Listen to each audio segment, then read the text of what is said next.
Sandro Marcos.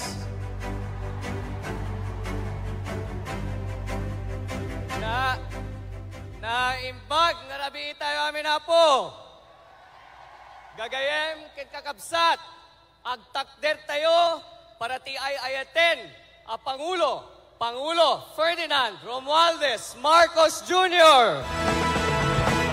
Alyansa ng pagkakaisa, alyansa para sa pagundan, alyansa ng bagong Pilipino, alyansa para sa bagong Pilipina. Panahon na ng pagbabago, dahil sa ito ay kinakailangan, tayo na magtulong-tulong.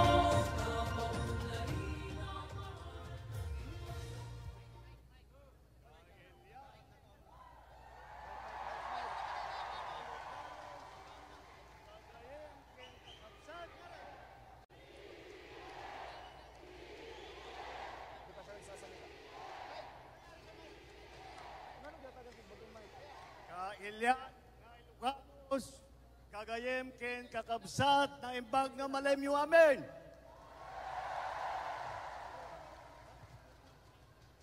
Nagtugaw kayo, apo.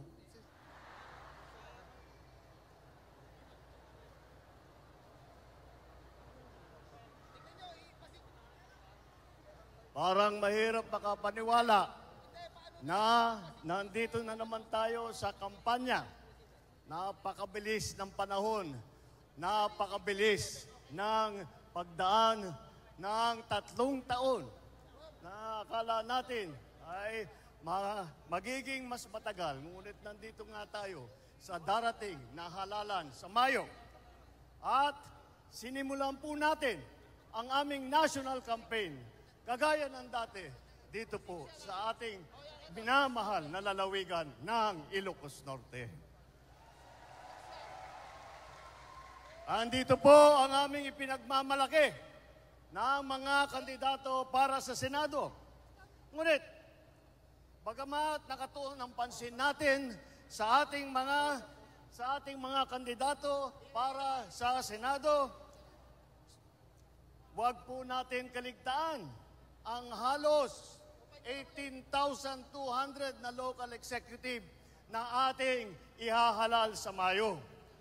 Nabanggit ko po ito dahil may pagmamalaki ng alyansa na kami lang ang may kumpletong tiket mula sa senador hanggang sa sangguniang bayan ng pinakamaliit na bayan ng buong Pilipinas. At hindi pangkaraniwan ang mga aming kandidato. Hindi po kagaya ng mga nakikita natin sa mga iba't ibang partido. Hirap na hirap makakuha ng kanilang mga miyembro. Ang aming pong ipinagmamalaki at pinaglalaban ay subok na at matagal nang nagseserbisyo sa publiko. Hindi po ay naaawa rin po kuminsan sa ating mga katunggali dahil nagmamakaawa para makakuha ng mga malalakas at magagaling na kandidato. Di tulad ng iba, karampot lang ang kandidato. Dito po, buo kami.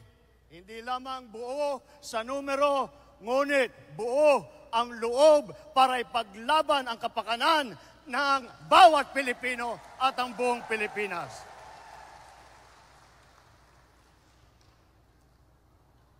Kaya naman, nagtataka nga ako, parang yung mga iba na naging kandidato, nag-deliver lang yata ng suka, nabigyan na ng certificate of candidacy. Dahil wala ang ikukumpara sa ating mga kandidato. Kung ihahambing natin sa mga napulot nila, ang ticket natin mula sa Senado hanggang Sangguniang Bayan ay mga leader na subok sa serbisyo. Magandang record na pwedeng ipagmalaki kahit kanino. Kung kilatisin natin ng isa-isa, napakatingkad ng ating kakayahan, ng kanilang kakayahan at ng mga pambato para sa pagbabago. At kapag pinagsama kagaya nito na nangyari dito sa alyansa, ay lalong nakaka-impress ang kanilang pinagsamang lakas at galing. 8 po sa ating mga kandidato ay veteranong senador. Palitan ko na lang, matagal ng senador kasi pag veterano baka akalain nilang hindi lang luma kundi matanda. Andito po ang ating mga senador, Senator Cayetano, Senator Lacson, Senator Lapid, Senator Marcos, Senator Pacquiao, Senator Revilla, Senator Soto, Senator Tolentino. Pagpasok po sa Senado ng mga re-electionist sa Senado, ay wala na pong OJT. Hindi na mag-aaral. Alam nila ang trabaho. Alam na nila ang pangangailangan ng Pilipino. Alam na nila ang gagawin nila upang gawin at idala sa ating mga kababayan ang kanilang pangangailangan. 7 naman ay nanggaling naman sa Kongreso na subok sa batasan.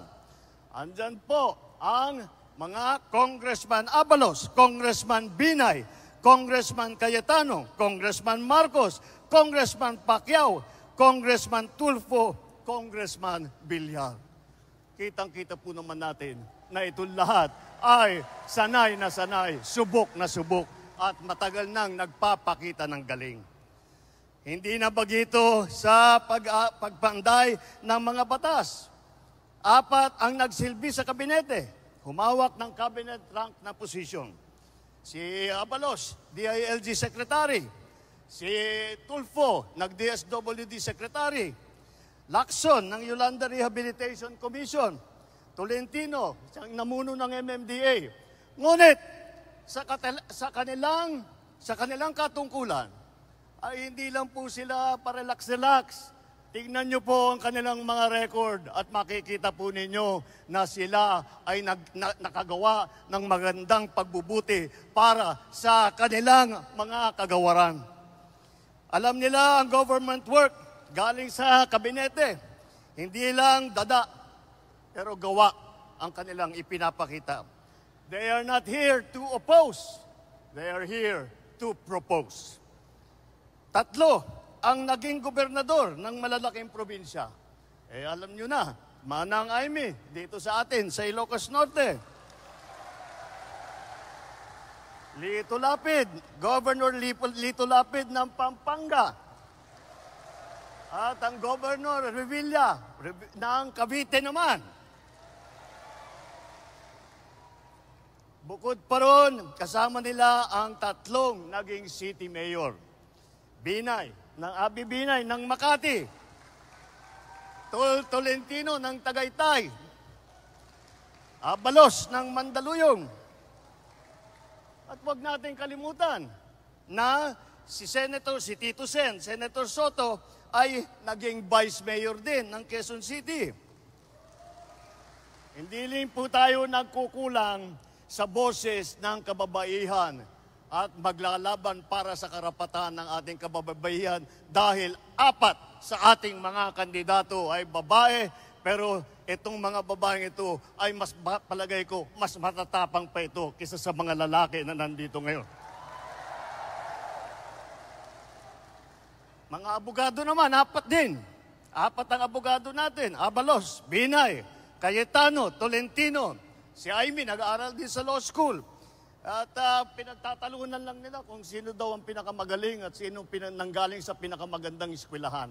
Ngunit lahat yan ay magaling, lahat yan ay matalino, lahat yan ay ginamit na ang kanilang kakayahan upang pagandahin ang Pilipinas.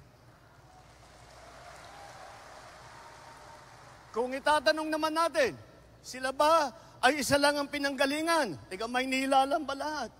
Tiga Luzon ba lahat? Hindi po.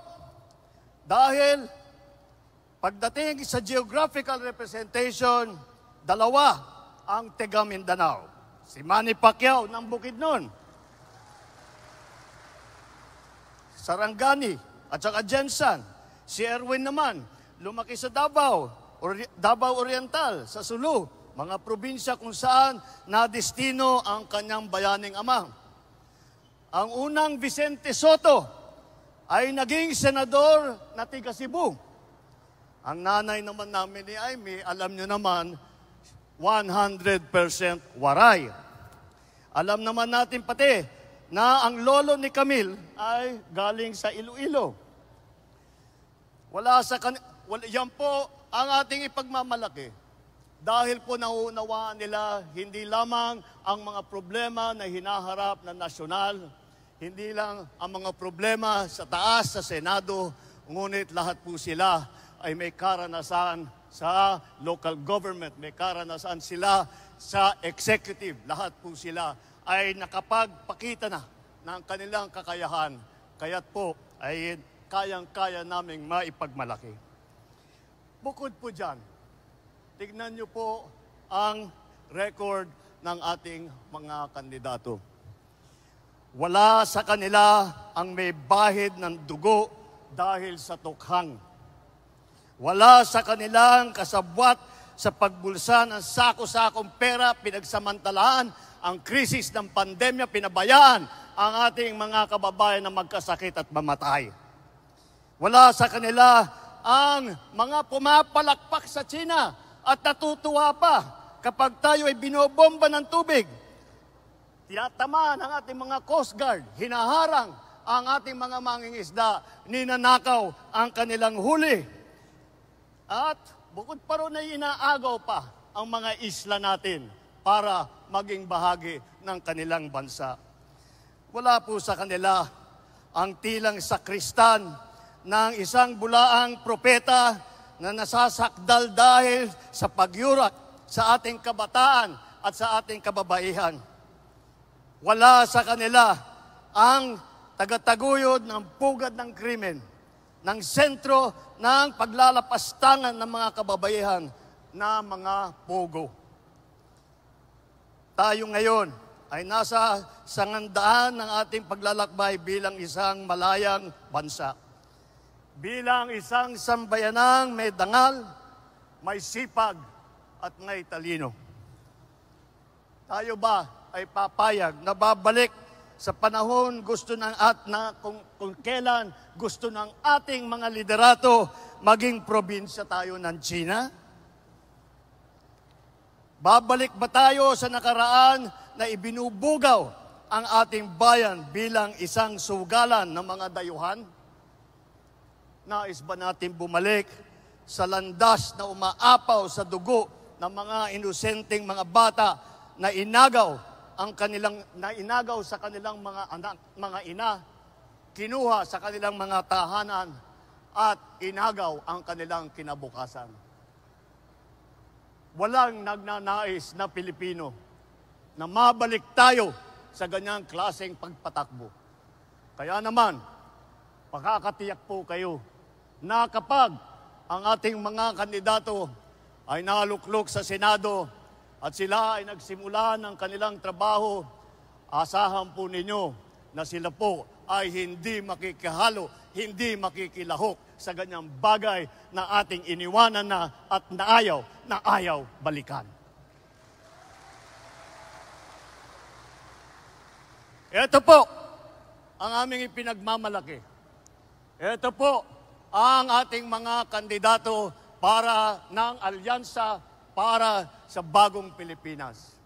Ito po ang hinaharap namin sa inyo, ang pinakamagagaling na Pilipino, pinakamasipag na nagsiservisyo publiko, at ang buong buhay nila ay itinaya nila hindi lamang para sa kapakanan ng kanilang mga sarili, kung hindi po para sa inyo, para sa taong bayan, para sa Pilipino, at para sa Pilipinas. Kaya, sa darating na Mayo po, huwag nyo na pong tignan ang mga ibang mga pangalan. I-shade nyo na po lahat po itong nandito na nasa harap ninyo at gawing nating 12-0 ang ating resulta sa Senado. Nang sa ganon, matitiyak natin ang kinabukasan ng ating minamahal na Pilipinas. Mabuhay ang alyansa! Mabuhay ang bagong Pilipinas! Mabuhay tayong lahat! Maraming salam Diyos Tek, dinakada kayo aming Alyansa ng pagkakaisa. Muli mga kababayan, ang Pangulo ng Republika ng Pilipinas, His Excellency Ferdinand R. Marcos Jr. Alyansa para sa Amin pong inaanyayahan ang mahal na Pangulo para sa isang group photo kasama ang ating mga senador. Isang pinagtibay ng pangarap at adhikain.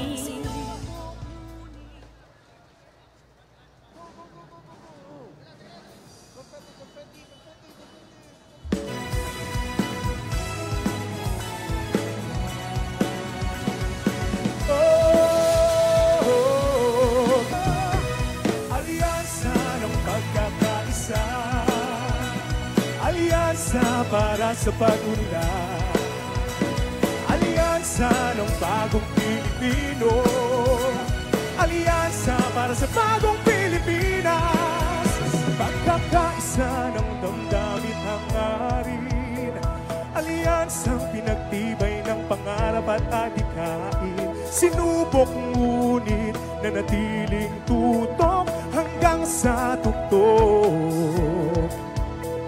Alyansang tutulong, tutugon sa hamon ng panahon, hindi susuko, mamamayan, tingin ang buklo, laban natin to, bayang itatapuyan,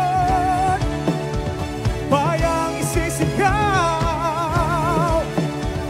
sabay ako sa bagong Pilipinas, alyansa ng pagkakaisa, alyansa para sa pag-unlad, alyansa ng bagong Pilipino, alyansa para sa bagong Pilipinas, alyansa ng